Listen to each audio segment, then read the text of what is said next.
seek their fix. And in doing that, it saved us a boatload of money, made it more efficient, and provided a feedback loop to the citizens who report problems. So now they can go and on their phone, they can report any kind of pothole or any other issues, street lights that are out, it goes directly to the employee that needs to fix it, and then we can provide feedback immediately when it's fixed. So the citizens can even close out the issues because they have resolved the issues themselves. So we've done that. Some of the other changes were we had a way people could go online and they could pay their bills online.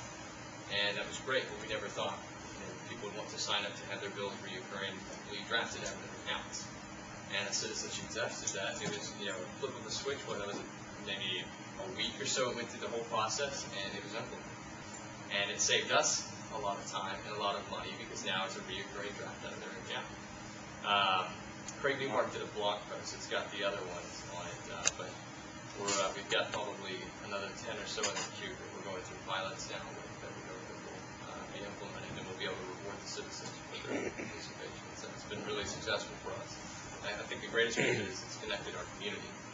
We have our community geographically is dispersed all over, and we have very old Manor and new Manor, and this platform has brought everyone together, has connected them, and they're all working for the same thing, to make Manor a better place to live. And so it's really brought this sense of community to home. You also have people from outside of Manor, cities that are not basically... Absolutely. We have people from other cities that participate, and they'll say, that idea didn't work for us. We tried it, didn't work, which is great. We like to know that because then we can learn from their mistakes. We have people overseas that participate all over the world. So it's 66 different countries at this point. So it's been very successful. We're trying to open up all the analytics at this point so that other agencies, because that's the first thing we asked, how effective is the platform, how many hits do you get, where are they from? So right now we're building that into the platform so people can go and see, here's all the platform statistics, here's how many hits that they ever get. So that'll be forthcoming. Maybe a question directed toward Phil. So people look at this and they go, Manor's on the map nationally, globally for these kind of initiatives. What kind of feedback do you get from city council, from activist residents? I mean, because sometimes those are two different worlds. They're usually two different worlds, yeah. City council, I think, just sits there with their jaw dropped.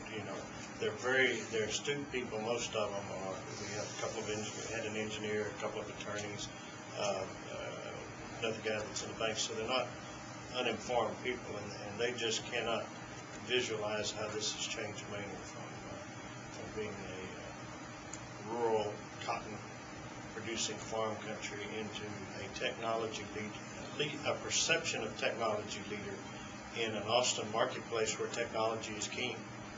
And so it's been a tremendous thing for the city and the city council. It's just, I told the mayor one day, I said, we have no money to do any of this, and no money to make these trips, no money to do it. He says, do it. We've got, this has done more for Manor than anything in its history. Technology has become a form of economic development. It has. And how about your regular, civic activists, the 10 people who show up to every city council meeting? Actually, we don't really have that too much. We have a couple that they're on, unlike Austin, which literally touches us, has that obviously. But ours are more people who, many of the old part of Manor have already either served on the city council and don't want to have anything to do with it again. They don't want to take up. So we don't really have the activists coming in and pushing one way or the other through this particular medium. So when they have no ammo to push against, because when you're striving to be more open and transparent, and you're saying, okay, you want that information, I'll put all of the information in a format where you can access it online. And how can we interpret it to where you can understand it? Then they kind of lose the argument, well, you're hiding things. Our goal in being open and transparent is to try to cut down on those things. Have you had to vote anyone? I mean, have you had citizens vote people off the platform?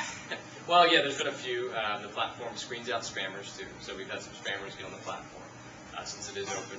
I think I saw that at the very beginning. Yeah. So no, but we've had some people that have reached the bottom, and what it does is it keeps the purpose very clear to the people that are on the platform. This is targeted towards innovation. And how do you work that as far as First Amendment? Are they still on there, just nobody sees them, or what is it? No, they're actually booted. When they sign up, there's a terms of use, and so it basically says this platform has got all these conditions that they have on there. It just says this is targeted for innovation. If they launch a personal attack against the employee or something like that, this isn't the form to do it in, and you'll be booted from the platform. So most of the ones we've turned down have been because we don't have the jurisdiction. Okay. Yeah, the aborted Think that ideas we do, but have they been don't. funding and jurisdiction, so. Great, thank you. Well, thank you, Dustin. This is great. I think you just demonstrated the potential around having passion. It doesn't cost a lot of money.